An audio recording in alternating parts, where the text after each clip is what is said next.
Yo, what up, basketball world? It's the one and only legend of winning, aka Low, and the Brooklyn Nets suck. Like, they are really, really bad, which is a shame because this is an organization that had expectations of winning a championship sooner than later, especially with not only the drama that has been going on over the past, 12 to 18 months, but just having Kevin Durant and Kyrie Irving on your team definitely had expectations that needed to be met, and they are so far removed from that reality right now that it's extremely concerning. So let's talk about what's the biggest problem with this team. Now, I already know for a fact a lot of people are going to sit here and say, oh, it's Ben Simmons, he's the problem. Oh, he sucks, he's not doing nothing, he can't space out the floor, he can't shoot. And to be fair, that is a problem. That is undeniably one of the bigger problems with the Brooklyn Nets, and it's a shame because if you are Ben Simmons and if it doesn't work for you in this situation, honestly, I don't really know how many other teams can best maximize who you are supposed to be. In this role, Simmons is supposed to be the pseudo Draymond Green, and right out the gate, I'm gonna have to apologize to Draymond and the Warriors because boy, did we undersell what that team has been able to do for the past like 5, 7, 10 years now. The Warriors are a team that is predicated on player movement, the chemistry that Draymond has built with Curry and Clay, and more importantly though, Draymond is aware enough to know when to be aggressive, certain defensive collapses so he can get easy buckets. When it comes to the Brooklyn Nets, however, they have very little player movement and ball movement, very ISO-centric. They don't have any chemistry built at all with any of these players because they basically are just now playing with one another. And also, Simmons just doesn't know how to be aggressive. Now Irving sees a seam, drops it off.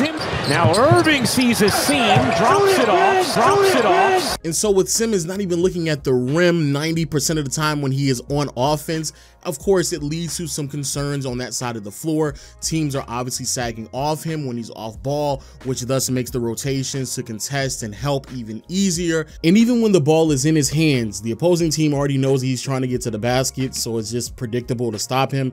And it still makes it significantly harder for his teammates to operate and run plays because his assignment is still sagging so far away from him that they can just disrupt any set that is trying to be ran. And then when you marry that with lineups that feature Nick Claxton, somebody who is also a non-offensive scoring threat, we are talking about a team that was set to be one of the best offensive units in the NBA, being slightly above average, which is crazy because both Kyrie and Kevin Durant have to be like historic mid-range shooters and shot creators and tough shot makers, and they are still slightly above average. However, it's not as crazy as how bad of a defensive unit this team is, because this team is really bad defensively. In the 7 games in which Nash was coaching this year, the Brooklyn Nets were really bad in practically every defensive statistical category. They had the second worst defensive rating at 119.1. This resulted in the opposition putting up 120 points on a night-to-night basis, which is ridiculous for one of these slower-paced teams in the league.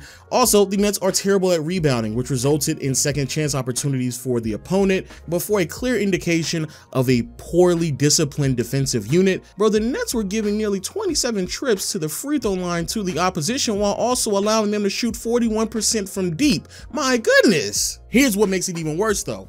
It's not as if like this is a team that has had like 2 to 3 egregiously bad defensive outings that could be teetering the scale in such a small sample size.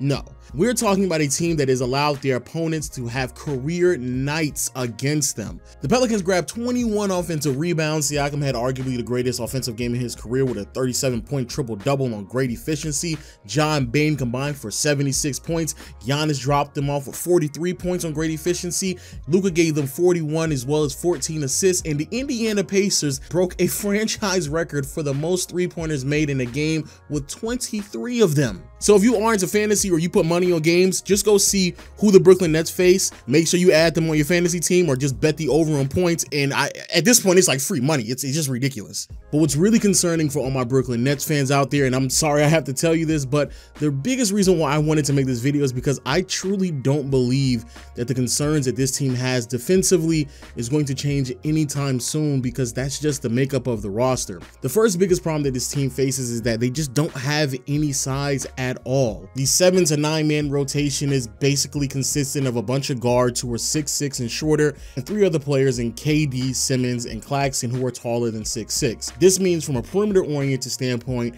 bigger ball handlers such as LeBron and Jason Tatum are going to have a field day, which is something that we saw with Siakam, Giannis, and Luka. Bulldozing their way into the basket was fairly routine. Being aggressive in the post generated great offense for themselves and others. And even if they couldn't pull off good positioning or just muscling their way to the rim, the Nets would just normally bail them out by fouling them because it would just be too overwhelming.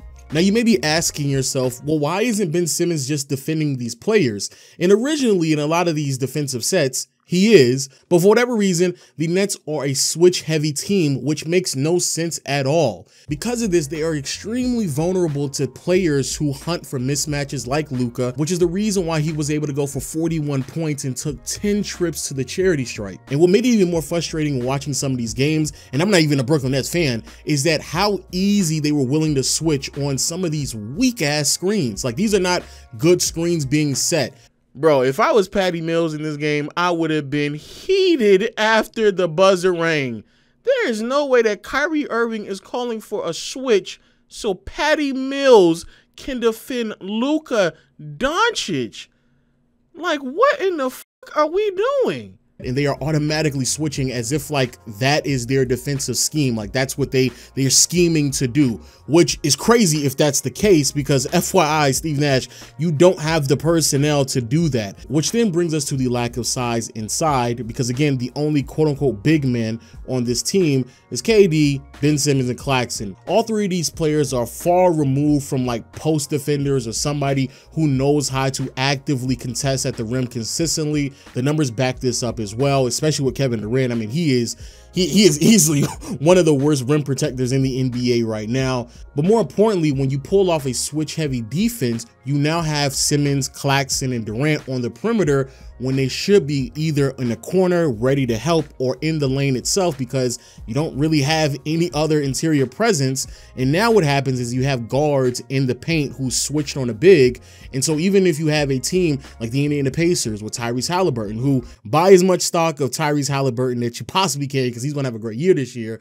But even with someone like him who isn't as big and stouty as a Giannis or a Luka, if he can't get by the initial defender, he can just dump the ball out to his big because the switch occurred, and now Kyrie, Patty Mills, Joe Harris, or whoever the small guard is trying to defend the post player. And it's just wraps. So when you switch that much, you're either going to give a lot on the perimeter or you're going to give up a lot inside. But regardless, it's just easy offense for the opposing team, regardless of how they want to score. Which then brings me to my second concern with this team, and that is ending the defensive possession with a rebound. The Pelicans were able to record 21 offensive rebounds against this team, and I don't think that that will be an anomaly by the end of the season. Again, especially when you are a switch-heavy team. When you are switching and pulling out Simmons and Claxton away from the basket, there isn't anybody inside who can properly box out or get in position to grab offensive rebounds. So even if you do pull off a really sound defensive possession, if the team is just getting a second opportunity, what does it really even matter? The other problem with this is that Simmons and Claxton are not good rebounders. The amount of times that I have seen Simmons just look up at the board and just watch the ball miss and not box out anybody at all. I mean, it's frustrating. It's like, bro, what are you doing? Box out somebody. Like, what are you doing? So even when it comes to your 2 big men, they're either switched out on the perimeter, or even if they are close to the basket, they're not even technically sound enough to box out properly or put themselves in proper position to make sure that you can secure the possession so you can go back on the other side of the floor. And even if they're not doing that, they're probably doing a lot of helping or overcompensating for the rest of the team's deficiency, which is the third concern that I have for this team. The amount of times that Claxton and Simmons have been caught ball watching so far this year, quite frankly, has been embarrassing. I don't really even blame them that much because I know why they're doing it. They constantly have to be in position to send help, and they don't know how quickly the defense will just collapse and they're just out of position. Because of this, players who are constantly on the move off ball, like Duarte Monte and Buddy Hield can consistently catch this team sleeping. And this extends even further beyond just Simmons and Claxton. I've seen Durant be very slow on closeouts. Kyrie has put his team at massive disadvantages when he's trying to gamble in hopes that he can get a quick steal. And even other players such as Patty Mills and Joe Harris sending help in unopportune situations, just leaving someone open one pass away on the strong side. Again, all just unacceptable. The amount of times the Nets defense have just fallen apart because two players believe that they need to step up on somebody or tag the roll man, leaving somebody wide open, or another player has to help because somebody else is overcompensating for another player. It's just a lot, and there's not enough communication, not enough trust for this team, and it's going to continue because the personnel just isn't there. Yo, I'm actually re-recording this outro because it just broke that Steve Nash lost his job. And honestly, that's not a surprise at all, because one of the other problems with the Brooklyn Nets is that Steve Nash was just way over his head. Not only was he dealing and juggling with personalities and egos on his team, but he just didn't understand the nuances of offenses and was clearly way out of his depth on the defensive end of the floor, and that was very prevalent. This is a team that has the talent, but also is lacking a lot of the components, so to make sure that you maximize everyone on the roster all the time is to scheme it correctly. I actually talked about this early in the video without me knowing that he was going to get fired, but yo, Steve Nash sitting here running a switch-heavy defensive scheme without having the personnel to do so is dumb. It's just dumb. And even though, yes, you do have two great isolation scorers, bro, run something else. You're just sitting there putting Ben Simmons in the dunker spot. Nick Claxton is setting a screen, and it's just bad offense. Teams are just helping off of them routinely. So, no, this is not a surprise to me at all, especially with everything that I just pointed out to you in this video. But what is a surprise, though, is that why they chose to fire him now when they could have just fired him in the offseason the way that Kevin Durant was requesting him. But, you know, that's a bunch of narratives. I probably will talk about that on my main channel. But, yeah, please let me know what you think about the video in the comment section below, because, boy, this right here is ridiculous. I don't know if losing Steve Nash is going to alter anything because, again, the personnel is just bad. And really and truly looking at this roster from a wide lens, bro, I mean, a miracle would have to happen for them to turn around to be a top 10 team in the NBA, let alone a team that's supposed to win a championship this year. But again, those are my thoughts. And until next time, I'll see you all later. Peace.